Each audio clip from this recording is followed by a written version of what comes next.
On today's show, it is a San Diego Padres and Cleveland Guardians crossover extravaganza. I am joined by Jeff Ellis of Locked On Guardians. We're going to be talking about the first series back after the break, a little bit of biggest storylines, Cleveland being a little bit more surprising, I think, than some people thought, talk about the trade deadline stuff, and as well as a little bit of some thoughts on Padres baseball in terms of the draft, which is something that we don't often talk about on this show. Much to get into. So let's get started.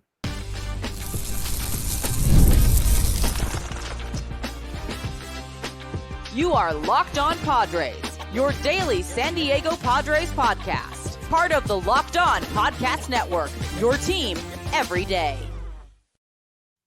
Greetings, everybody, and welcome to another edition of the Locked On Padres podcast and potentially the Locked On Guardians podcast as well for Friday, July 18th.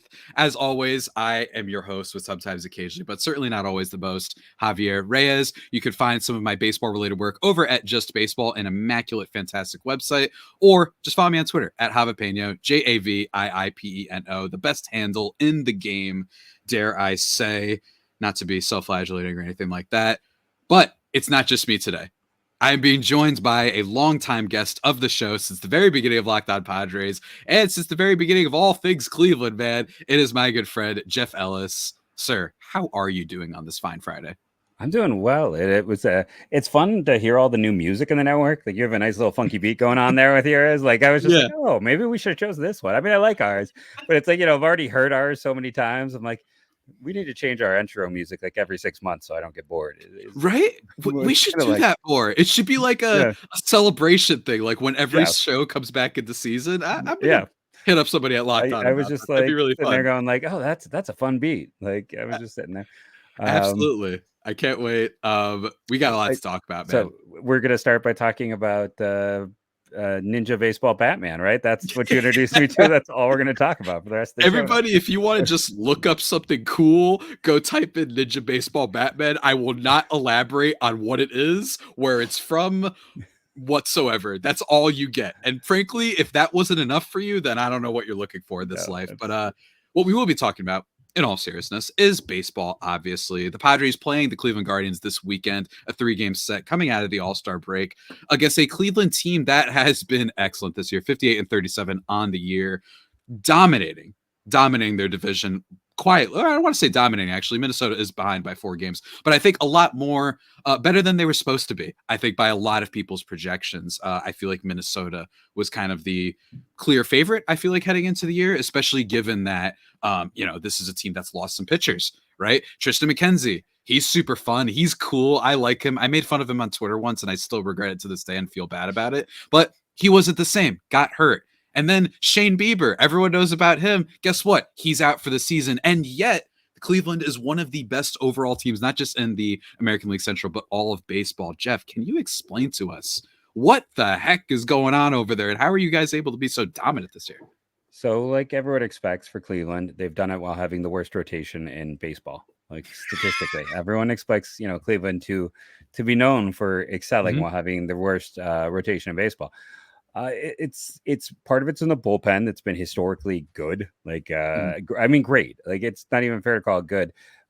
Leading to the All-Star break, I believe they had 3 of the top 5. Now, WAR is an imperfect stat for relievers, but they had 3 of the top 5 relievers by WAR, which A, speaks to how good they've been, and B, how much they've had to use those arms. They've really relied on them. And then it's, Jose Ramirez started slow, but he is Jose Ramirez again. David Fry probably shouldn't have been an all-star. Let's, maybe get myself in trouble, but he had a hot month that got him into the All-Star game because he was that dang good for a bit. And then it's just up and down the lineup. Last year they were almost historically bad. And this year they've gone from like historically bad to, I think they're sitting like 10th in the league in home runs. Like that's not what I expected. I did not expect offensively, and they still have holes and issues offensively, but the guys at the top, like, Stephen Kwan went from, he was awesome as a rookie. Then he was basically average last year, and now he's superhuman. I think he might be in that baseball game we were talking about. He is just a different animal this year, and they've done a lot of changes. A big part of why they're so much better is I think they went from 29th last year to 2nd or 3rd in pull rate. And if you really want to get number nerdy, pulling the baseball is basically your best way for success. That, if you put the ball in the air and you pull it, you're going to have better outcomes than any other way. So they have, maybe it's just time to thank Chris Faleka, the hitting coach, that they've kind of sat down and worked through it with everyone. So that's what it's been. It's been the bullpen and offensive improvements, and finding Ben Lively on the scrap heap after nobody wanted him. He's been arguably their number 2 pitcher all year. Fantastic find for $1 million that most of us complained about them giving him $1 million. So like, this is going to be their signing, but he's been fantastic. And, on top of all the other guys, Gavin Williams has only had 3 starts this year because of injury. And, Tristan McKenzie is in AAA because he was the worst starter in baseball. It's like, it's kind of phenomenal that they are where they are. So it's great as a host of a Guardian centric podcast. We got the first pick in the draft and we're in first place, and it's going to be a good deadline. I might just retire at the end of this year. It's never going to get better for us. Content. I relate to it, man. And for those who don't, understand like the pull 5 ball thing, I will say that's something that Ha-Seong Kim got better with over the last couple of years, especially last year. Just to give you guys an idea, it's really cool when you could turn your pulled balls into fly balls, because they're probably going to leave the ballpark based on averages, stuff like that. But when it comes to the Guardians, they've just been kind of good in every category, as I knock over my beloved Pikachu, kind of in the basic categories that you look at, just to give people a little bit of a rundown. The Guardians right now, in terms of batting average, they are 16th, and on base, they are 11th, run score 10th, home runs 10th, slugging percentage 10th, ERA 6, batting average against 7th, and walks and plus hits per inning. They are 9th. So basically just solid in every category, kind of a little bit of an all-around team, despite all the injuries. But like you said, this top lineup is absurd right now. Now, I will say Andres Jimenez, just get that bag, man. You know what I mean? That man went and had a 142 WRC plus in 2022 and hasn't hit above the 100 mark since then. Still a good defender, but really, it's like you said, it's Jose Ramirez. It's Josh Naylor, former Padre. Yeah. Scott Barlow doing a little bit okay, another former Padre. And then, of course, you have the stars and Jose Ramirez and Stephen Kwan, who I remember when you were on this podcast last year talking about like the criticism with Kwan was good player, good defensive player, good bat hitting tool, but he didn't hit for a lot of power in his second year, to the point where it was like, I don't know, a good comp, a little bit like Luis Ariz, where it's like, yeah, the batting average will be high up there. You'll make contact. You're not going to strike out too much. But if it's just singles, then I can get someone who walks to do that for me too. And this year, I mean, Stephen Kwan has been a revelation in a lot of ways. And it's not just strictly home run in terms of power, but just lacing a bunch of doubles. He's slugging .512 this year, 164 WRC plus. A fringe MVP candidate in some ways, has been so good for this team. So that's kind of like Cleveland right now. And I guess that a lot of, Padres fans might be wondering, well, if they have just 3 guys carrying their offense, why can't we have that? You know what I mean? And they kind of had in some way, right? You were talking about some out of nowhere players. That's been Jurickson Profar for this team this year. He has been, I mean, I genuinely do not remember. I'd love to know if you have one. The closest I've come up with, not just myself, but others, is, give me a second, knuckleball pitcher for the Blue Jays, R.A. Dickey, in terms of this guy who so late into their career just became the best, or at least a elite tier player at their position out of nowhere after so many years of kind of like floundering. And in the case of Profar, being on a $1 million signing, and then also being probably the worst qualified player in baseball last year. So basically what I'm trying to say, Jeff, is that these teams have a lot in common. And I think it's really adorable and lovely. Yeah. And the Padres fans can complain about Josh Naylor while we in Cleveland can complain about Matt Waldron. So, it balances out. We'll face him this weekend. It's such a rich trade history between these two teams, and everything else kind of adds to the humor and fun of it. But yeah, Cleveland, they're hoping some of these young guys will step up. We've seen Freeman have his ups and downs. Brian Rocchio has been solid defensively. But I've joked all year, like his nickname is the Professor, and that might be the worst nickname in baseball. He just keeps having these weird boneheaded moments where I'm like, how is this the Professor? Is this an ironic nickname? And no one told me. But really solid defender. Bo Naylor, that's the one thing. It's like Bo Naylor was arguably in the second half their best hitter a year ago, and he started this year absolutely ice cold. He's been a little bit better of late. He still hasn't gotten all the way back. He's one of those guys that really they're going to kind of count on to reestablish himself, because it would just change this whole lineup. Yeah, absolutely. And we're going to see how that all plays out this weekend. We're going to talk a little bit more about that and talk about the draft, because people who have been listening to the show for a long time, I'm not very good with prospects, and I'm certainly not good with high school and college kids, but Jeff very much is. So we're going to talk about that as well as more for the series. But first, I want to take a second, guys, to talk to you about one of our sponsors today. That is the good folks over at FanDuel. I love sports. Jeff loves sports. And here's the thing. We can't get enough. You want it all year round? Well, guess what? Sometimes you're like, oh, it's the All-Star break and, football's not here yet. Well, FanDuel is always here for you folks. We get fewer games, but FanDuel has offers for all customers with a booster bonus daily. That's right. There's something for everyone every day, all summer long. So head over to FanDuel.com and start making the most out of your summer. FanDuel, official sports betting partner of Major League Baseball. But that's not all, folks. No, it's never all with this podcast. I also want to talk to you about Prize Picks, something else that has to do with betting. And they are great because they are the #1 daily fantasy sports app out there with over 5 million active members. Prize Picks is the easiest and most exciting way to play daily fantasy sports.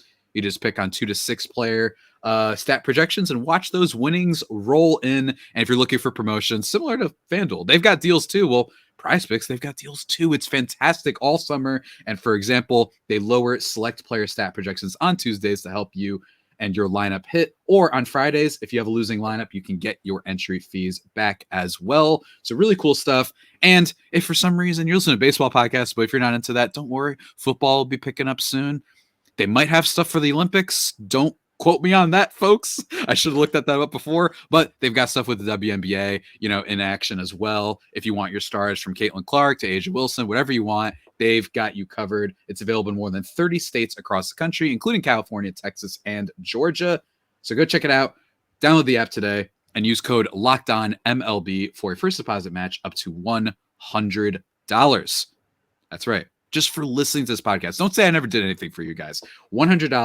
Download the app. Use that code LOCKEDONMLB. Pick more, pick less. It's that easy with Prize Picks. And just like that, everybody, we are back here on the Locked On Padres and Locked On Guardians podcast, thriving and vibing. We were going into the break talking about how similar some of the storylines with this team kind of are. And I think that's really fascinating as far as, we both have a bunch of W's, a lot of L's in some ways. But I think that both of these teams, this is probably a series. And from here to July, it's going to be really interesting watching how the Padres do, because while they are always buyers, including when they're not all that great, last year being an example, it's going to dictate, I think, how much the Padres buy. And the Padres have a really tough schedule, and it starts with Cleveland. Now, I'm personally not a big strength of schedule person. I think that is for football, right? I don't really care about it as much in baseball, but in terms of just how will the Padres look at themselves? How will they evaluate themselves? They've got Cleveland, then they've got Washington, and then I believe they have, real quick, 1 second. Who do they have here? Padres, what is their schedule? They have Cleveland, and I think they have Dodgers to end they have Cleveland, Washington, Baltimore, and then LA. So it's a really interesting stretch for the Padres, I think. But I want to know, what is kind of the current state of the Guardians heading into this trade deadline? Because I think that heading into the year, we talked about they were the team to be like, okay, cool. Are they trading Shane Bieber? You know what I mean? Are they going to trade and then these two teams made a trade, Anil De Los Santos in exchange for Scott Barlow, right? What is exactly going on with this Cleveland team? Is it a team that you think is going to aggressively buy, or are they like you and they're like, what the heck? I didn't think we'd be this good. What's going on here? The problem always comes down, or not always, but in this particular deadline really just comes down to who is selling. We literally just talked about this on my show. It's the starting pitching market is rough, and every team has a big need. I think I was saying on my show, my ideal trade is to get Jess Winker and Dylan Floro, just to get two guys who are rentals who won't cost as much, who could help your pen. And Winker's kind of ideal DH for this team, because Fry kills lefties. Why not get a guy who kills righties? And this team, one thing you can say about is when the Guardians are rolling, they're walking more, and when their offense is sputtering, which it was right before the break, the walks go away. They kind of need a little more patience in that lineup. So I think they're going to try to be smart around the margins. They're not going to be in on like Garrett Crochet. But at the same time, I'm like, is like Tanner Scott the number 2 big name at this deadline in terms of like control of the people? Like, it just feels like we're kind of short, for lack of a better word, sexy names. Like we just teams like, was it 3 weeks ago? Texas, they're selling. Yesterday, Texas, they're gonna be buying. Like you just, I feel like it's so hard to, and I know it's a cop out, but it's like it's with the extra wild card. It's like teams are sticking around and we don't know, and it really makes me wish like the deadline was like mid August instead. Like give us just 2 more weeks so stuff can shake out. And teams like the Angels wouldn't do what they did last year, where they went and bought everything to just turn around and wave it all. It's a weird vibe. I mean, I feel like I don't like the outside view when I was talking on our show about San Diego's. It feels like with the ownership changes and everything that Preller's got to stay on his toes, right? I mean, he maybe already made his big buy, but I feel like anyone expecting him to do nothing, I would like to bet on with them on that. Can we do more or less on GM trades at the deadline? That should be a category. That should be. I'll ask the people at Prize Picks, right? We have that, so I can bet the more on Preller and Dipoto, whatever it is. Yeah, betting more. The same people who think Preller's not going to do anything are the same people who thought that those trades were going to help the Angels last year. It's just not going to happen, right? Like he's going to make moves. The question is though, but you raise a good point. And that's the big discussion right here. On top of the ownership concerns, which I'm not really one of those people. I mean, I've said before that rich people, like, it's just different. Like, they'll be fine. They'll find the money. I really personally believe that this is a luxury tax threshold thing. I think that they will be back. And also, by the way, it's okay. The Padres are still spending a lot of money. When I say teams need to spend in order to win the World Series, that's the only way. I don't mean you have to spend $300 million. You just have to not be the Orioles. You have to not be the Brewers, teams like that. And I think that the Padres can still do that. I am curious. I think it's 12 million before they're back at that threshold. So that might take them out of the running for some interesting names like a Jack Flaherty. I personally think that this deadline's fascinating. I really like this deadline because there's so many teams with more needs at starting pitching than I feel like in the past few years. And I feel like that might be, maybe this is recency bias, but I just feel like there's been a lot of starting pitchers getting hurt this year. And I just think that there's been a huge, like, there's just not a big dearth there, right? Like, I don't think that there's stars at this deadline necessarily. You've got your Crochets, your Luis Roberts, but I think there's a lot of like B tier players that are giving me a little bit of a, like when Atlanta in 2021 bought low on some decent players that then went, really nuclear in the second half, obviously. Eddie Rosario came from Cleveland. Exactly. Eddie Rosario came from Cleveland. I think there's a lot of those players lurking that in a change of scenery, they have the chance to really help teams out, even if they're not stars, right? So I'm actually really interested in this deadline, but that's just me. But yeah, it's going to be a big question. And I don't know what the Padres are going to do. I am also of the opinion that they need to go rentals. And like you mentioned, did they already make their big moves? Right? Was Dylan Cease and Luis Arraez, are those the big moves that they were going to make? Which, if they just happen now, they would be treated as classic Preller, but instead they happened prior to the season. In the case of Arraez, strangely, the Marlins decided very early. We were just saying that, what teams are going to be sellers. The Marlins apparently knew like 2 weeks into the season. They're like, yep, we're done. Like, just amazing stuff from them. I don't know. They punted I don't quick. know. They punted on first down. It was just like, and here we go. They punted that first down. Exactly. Yeah. I think that with this Padres team, bats is a weird question because I think it depends on Tatis's health. And I think if they were to acquire a bat, that would tell me something about Tatis's health. I've seen them say, he might be gone for the season. Other people are like, no, he's actually progressing really well, and he'll be back somewhat soon, maybe mid-August. So I don't know exactly on that regard, but what isn't up for debate is the trade deadline needs to give them some starting pitching help.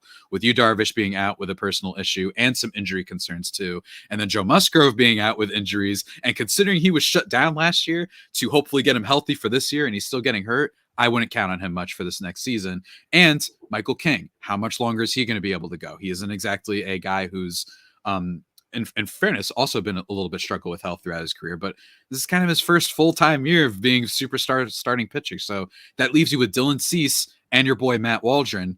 How much can you count on Waldron staying the same? And Cease can be a little bit Jekyll and Mr. Hyde sometimes. can you make a strong case? I mean, just kind of looking at the Padres right now, that if they don't make the Soto deal, they're even further back because of how much they've had to rely on the pitching. That like, Oh yeah. I know no one wants to be like, yeah, it's good to trade Juan Soto because he's so. No, yeah. But like, if you guys didn't do that deal without the pitching, and I know that also then rolled into Cease to help you get that, but it's like, there'd be no pitching in San Diego if that deal hadn't occurred. And imagine, like, their pitching hasn't been good lately either. It's mostly been a bullpen thing. I will say, I think that their pitching is filled in admirably. And I don't think I'm surprised that a Randy Vasquez and certainly an Adam Mazer have struggled. But, you know, this is a team that, without those guys, I don't know what happens. It's kind of the worst kept secret in baseball that in a vacuum, the Padres really like did awesome with that trade. Kyle Higashioka has also been an awesome piece for this team, playing good defense. And apparently he's Barry Bonds and Johnny Bench combined now. So love that. Positive. Yeah, that's a nice positive. So in general, bullpen, I think, is the biggest thing for them, which thankfully, in my opinion, is a pretty easy thing to usually address. But I don't know. I feel like everybody needs it this year. So I don't know exactly. But I think that there are some interesting, under the radar options, even if it means I forgot the guy's name on Detroit. Jason Foley, you could go after. Carlos Estevez, you could go after the Angels. Chafin with Detroit. That was the other one that I was thinking of. I think you can find arms, and I think if you just get a couple, that would be great. And a Yusei Kikuchi maybe can fill in innings. That would be pretty solid. I wish Patrick Sandoval, wasn't hurt. That would be the peak. Like, yes, give me Patrick Sandoval. This team needs innings, and they need to stop having these starts where they're begging their offense, which has been great this year. As you mentioned with Cleveland, again, so many similarities. Cleveland was very bad last year. The Padres weren't historically bad on offense. They were just historically disappointing in the clutch with runners on base and high leverage, and they reversed that this year. But how long are they going to be able to keep that up when you have Adam Mazer coming and giving up 7 runs a game? So it's a really tricky proposition, but I think both of these teams are in a very, very interesting spot heading into the deadline, because I don't think Cleveland fans certainly were expecting them to be where they are. No. But, Jeff, we're going to talk about pitching matchups, and I'm going to ask you to go full nerd about my guy, Kash Mayfield. What a name that is. But first, guys, I just need to take a second to talk to you about the good folks over at Supply House. That's right. You haven't heard of it? Don't worry, because here's the thing. They're here to help you with the things you have heard of, and that's all the kind of skilled trades: plumbing, HVAC, electrical products, plumbing, whatever it is that you need.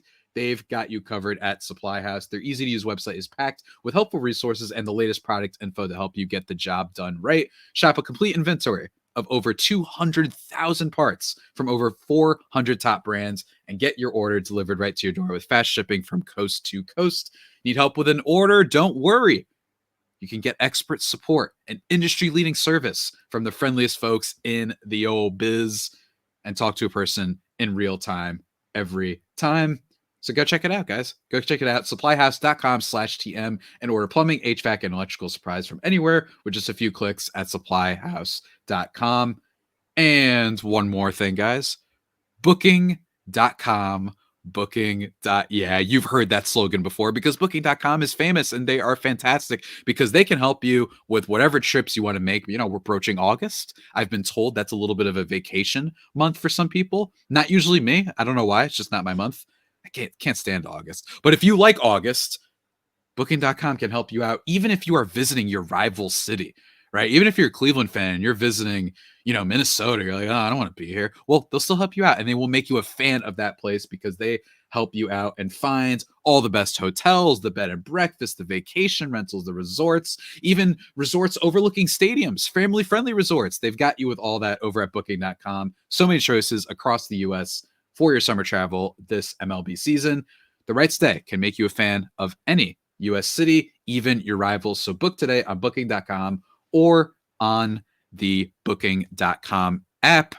Go check it out, Booking.com, Booking.yeah. And just like that, everybody, we are back here on the Locked On Padres, Locked On Guardians crossover extravaganza. We're going to talk about pitching matchups, but first, I want to ask Jeff, give me the expertise. What can you tell me about Kash Mayfield? And then we'll get into the rest of the Padres draft, because here's the thing. We talked about trades. Probably loves making them. I don't think it's, I mentioned, worst kept secret in baseball is the Padres did really well with that trade, but I think worst kept secret in baseball, even worse, is that AJ Preller is able to seemingly refill the Padres system at least enough, like on some regeneration healing factor. You know, it's like Wolverine, you get your arm blown off and it's slowly coming back. You know what I mean? That's what the Padres seem to do. How do you feel about Kash Mayfield and the rest of the Padres draft? I mean, I thought you'd start off by asking me about my deep sleeper they took, Nick Wisman, but we can talk about him in a bit. Kash Mayfield he's got great extension. He's got 2 above average plus pitches. I had him 5th best prep player on my board, I'll be honest, because we know one of the big things when I'm looking at draft eligible players is sometimes I look at their sophomore year more than their junior year when they're a college player, because you want to see how they're performing against competition. Kash Mayfield is an old 19, which is a weird statement. I get that. That is weird. He turned 19 in February, so he has always been the bigger and more developed kid. Now, I had him later on my board, and as I wrote him up and worked on him, I just kept moving him up because the current stuff is so good. We also didn't get to see him perform again. He didn't go out last summer because of high use, so we didn't get to see him face the elite of the elite. We didn't get to see him, and then there's the age concern. And then, I mean, do we want to have a concern that he doesn't have a great third pitch? Some people will make a big deal, and I'd be like, yeah, most high school kids only have 2. Like, let's be honest. Or they might throw 4, but there's only 2 you care about, and the other 2 are terrible. So yeah, the fact that his third pitch is well behind, it's like, that's so common. I'm not going to freak out about that. The age thing is one of those things. I am an ageist when it comes to the draft, even though I'm like probably one of the oldest people on the network. I'm anti old people when it comes to the draft. So that stood out, and then I wish I could have seen him, but I kept moving up because I'm like, there's 2 pitches now, both look like plus offerings to me, and it's good, clean, repeatable mechanics. And more I am like becoming an extension king. Like, I'm just all about like these guys with extension. It just makes everything play up, and his extension is fantastic. He is definitely like safer than, Robbie Snelling, who's worked out well, and some of the other lefties. He's a safer player. So yeah, and he was, like I said, I think I had him like 31, 32 on my final board. So this is, it's right in that grouping. And I'm curious to see what the cost is, compare him to like Ryan Sloan, who got win the second round. But he's a really good prospect. He's a really good pitcher. And in spite of the negatives, like I said, he was a guy who just kept moving up, which is a good sign to me. I mean, the last year, my guy kept moving up, and moving up was Ralphie Velasquez, who went to Cleveland, and they're not regretting that at all. Love that. Can you tell us a little bit about the sleepers, some other picks for people to keep an eye on, especially? One of the funny ones, listen, he only got $10,000, and he's from the University of Dayton, but I watched Nick Wisman pitch against Wake Forest earlier in the year, and I told my coach, I go, this guy's he's going to be a 10K senior sign, and he's going to be interesting. He's a side armor, and he faced a tough Wake Forest team and made it look easy.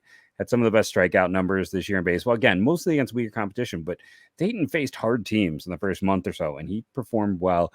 I'm not saying he's going to be a future closer. He's not. He might just be a righty specialist, but I think there's a chance for a major league arm there. He was able to get some guys out. No shade at Dayton, but like he might be able to coach up and get a little bit more velocity. Velocity is middling, but I mean, side armors are tricky and they're tough. And I kind of dug him, so I had to talk about that because that was one of the guys I talked about.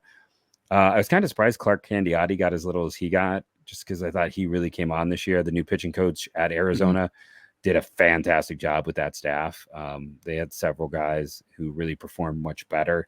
You got some bloodlines there. Boston Bateman had maybe the best nickname in the draft, the Sasquatch. Dude's huge. He might just be a reliever. It's the one reason he didn't make my final rankings, is I leaned a little bit more towards him as a future as a reliever, but he's a really interesting player. It's, chance. He looks like a Boston Bateman too. Yeah. By the way, and then you go into some of those other guys. Like, I mean, Cale Fountain was up there for the best name in the draft, but he loses out to Jack Youngblood from University of Transylvania. That was our best name in the draft because you have to put the whole thing there. But oh my God. Yeah, that was my favorite. I think Arizona got him. It was like, wait, we just had Youngblood from University of Transylvania.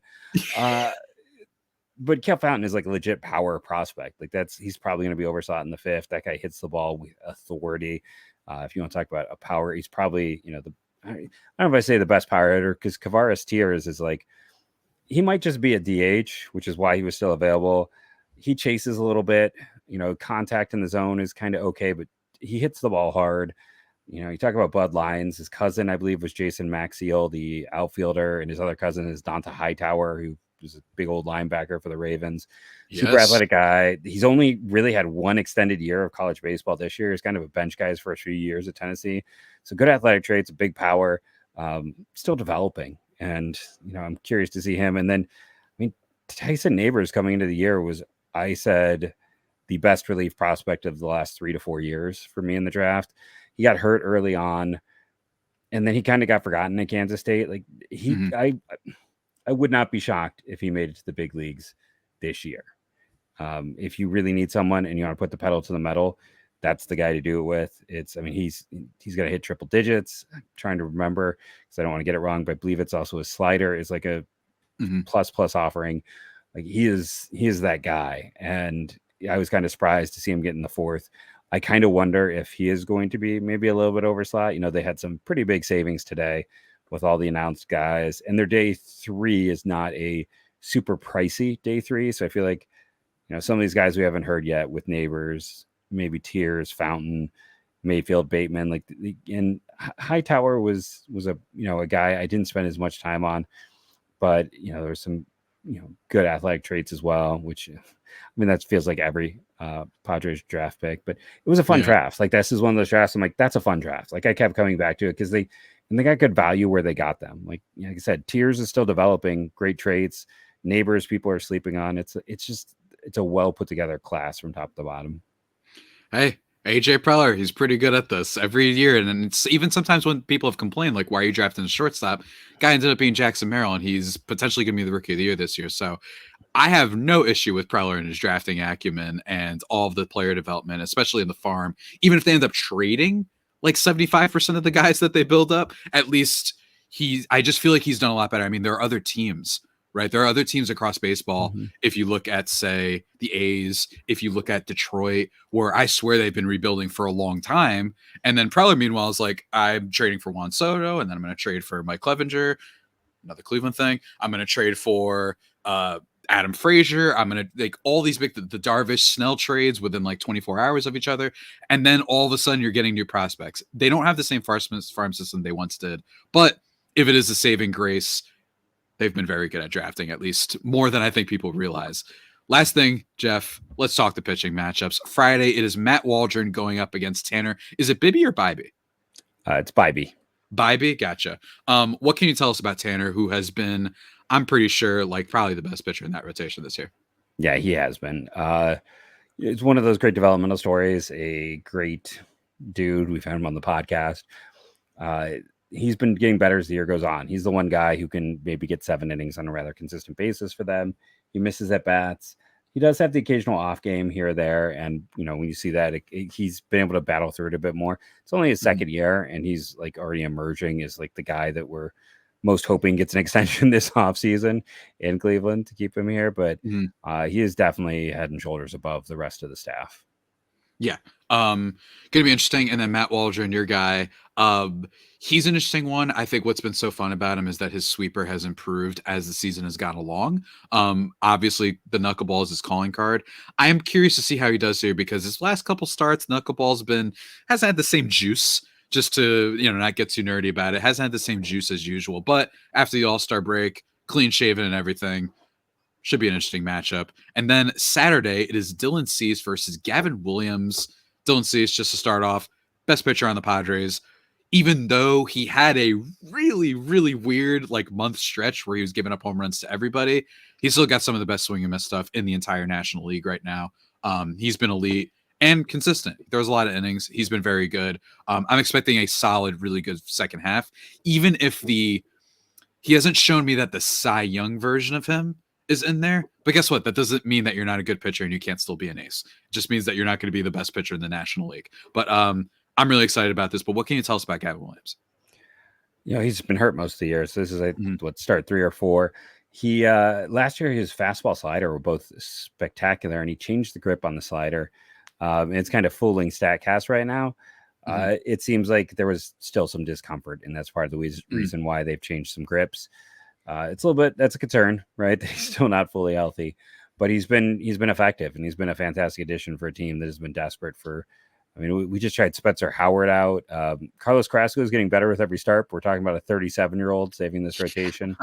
It's been, like I said, it's the worst rotation in baseball by multiple metrics, which again, what everyone expects from Cleveland. So it's good. When I forgot for a while that they had Carrasco back. Like, that was just like, I love those things, man. I don't care what anybody says. I liked it when the Pirates brought Andrew McCutcheon back. I think it's fun. I think, and especially when they at least have some value, right? Like, not just that like ending. I'm hot take. I don't love the 1-day contract so you can retire your thing. I'm gonna say it. You know what? Hot take for the end of the podcast. Yeah. I've always found it corny. I like it when you're back and you at least had like a moment or two. You know what I mean? I don't like it when you're just there for a second. I'm like, what is the kind of technicality is this? You know, if you're a bad team, why not just sign him for a second? Anyways, you're more likely to sell tickets, right? To see a 40-year-old play the game. Why not? Let's do it. Bring back. I don't know who would be a fun one for you. Who was the second baseman that was like an all-star once? Jason Kipnis. Kipnis. That was the last one. Yeah, like bring it back for like a year. Why not? I know, but it's what bad teams should do. So like the Marlins should be signing Fred McGriff right now, right? Like he can't be any worse than what they have. Or... Bring Miguel Cabrera out of retirement. Why not? Was it all the debates about Gary Sheffield? Bring him out of retirement so he can restart his Hall of Fame clock, right? That's how exactly. Restart the Hall of Fame clock. I think that'd be a lot of fun. So a little hot take for you. Last matchup on Sunday, it is Michael King versus Ben Lively. Michael King has been low-key fire for a long time now, not giving up that many home runs, and I just think figuring out his pitch mix better. Wrote about this recently for Just Baseball. One of the things that I've noticed is his pitch usage really erratic, all over the place. Sometimes he's throwing a fastball once a game, then he goes back to it, and lately it's evened out. Ruben Niebla, we love you. They seem to have figured some things out, and gets a decent amount of strikeouts too, and he's not giving up as much hard contact as he was at the beginning of the season, versus Ben Lively. I don't believe he's a relative of Blake Lively, though. Can you confirm that? Or Aaron Lively, if you're my age and you remember Teen Witch. If you've not seen Teen Witch, do yourself a favor to watch that one. The redheaded sister, older sister of Blake Lively. So if that's your thing, all the more reason to check it out. Ruben Niebla, man, that hurts, because not only did he leave us, but then he helped Seth Lugo on the way out become better for Kansas City, like a double gut punch. But Ben Lively has been, I talked about earlier, a revelation for this team. He's been a savior. One of the big things for him is he's an extension dude. Like, he just gets so much extension on his pitches. Nearly 7 inches is what it is, and it's just 87th percentile. A lot of his data is not great, but his breaking ball has been really strong this year. His fastball not so great. It's just been, he's able to use his off speed. Well, not even his off speed. It's just specifically his breaking ball very effectively. He's thrown. I mean, Statcast has picked up 6 different pitches for him. I don't know if that's necessarily true or the full case, but because sometimes things get weird in there. But Cleveland just worked with him, and he's been effective, and he has been really strong for this team. Now he's a 5-and-fly guy, so he's the guy where if you push him a third time through the order, you're probably going to pay for it. Mm-hmm. Yeah. Here's the thing. I feel like this weekend, if there's one good thing for the Padres facing a good team before they head to that national series, is they've got their top 3 starters. You don't have an Adam Mazur situation, not a Randy Vasquez situation or anything like that. So that should be good. But it seems like the key is going to be, I don't want to face that 2016 Royals ass type of bullpen that they've got going on right now with Cleveland. So I feel like the Padres offense is going to have to jump on these guys. It's not going to be an easy task, especially with Tanner Bybee and Ben Lively. But I'm really curious to see this matchup this weekend, because the Padres need some wins, and they need to establish whether or not they're truly a contender and make up their minds. You know what I mean? Enough. They were 49-43 like a week ago, and now they're 50-49. So it's been a very confusing season, even if it has been infinitely better than last year. And frankly, as I end with every show, even if the Padres don't make the playoffs, Jurickson Profar, God bless you. You made this season worth it alone. Jeff, do you have any final things you want to get for the good people out there? Anything you want to plug or any last? No, I mean, go check out Locked On Guardians if you wanted more draft content. I live streamed every single round. So we have like 16 hours of video you can go check out if you wanted some reaction, especially on day one where I talk about everything. So I could throw that out there. Yeah, if you're looking for some more, if you're a Padres and Guardians fan, please subscribe to both of us. Absolutely do that. Everybody, that has been about it for today's edition of the Locked On Padres podcast, the only pod that may be better than the Padres themselves. Remember to subscribe wherever you get your podcast from. Follow me on Twitter /X at Javipeno, JAVIIPENO. Follow Jeff at Jeff MLB Draft as well. Fits everything right there. You go. It's pretty straightforward. It's like, hey, I'm the draft guy. There you go. Really good idea. I should be like Java. I don't know. I have to find my brand. I don't know what my brand is these days, but go check that out, guys. Looking forward to that. Also, leave your comments and DM me whatever you want for Monday's mailbag episode. But until next time, stay safe, my Friar Faithful homies, and stay, what's a good C word to describe Cleveland? That's good. Chivalrous? Calm? Chivalrous? Stay clean, Cleveland? Cleveland? Caliente, Caliente, Cleveland. Caliente. Ooh, we're going with that. And stay caliente, my friends over at Cleveland. Take care.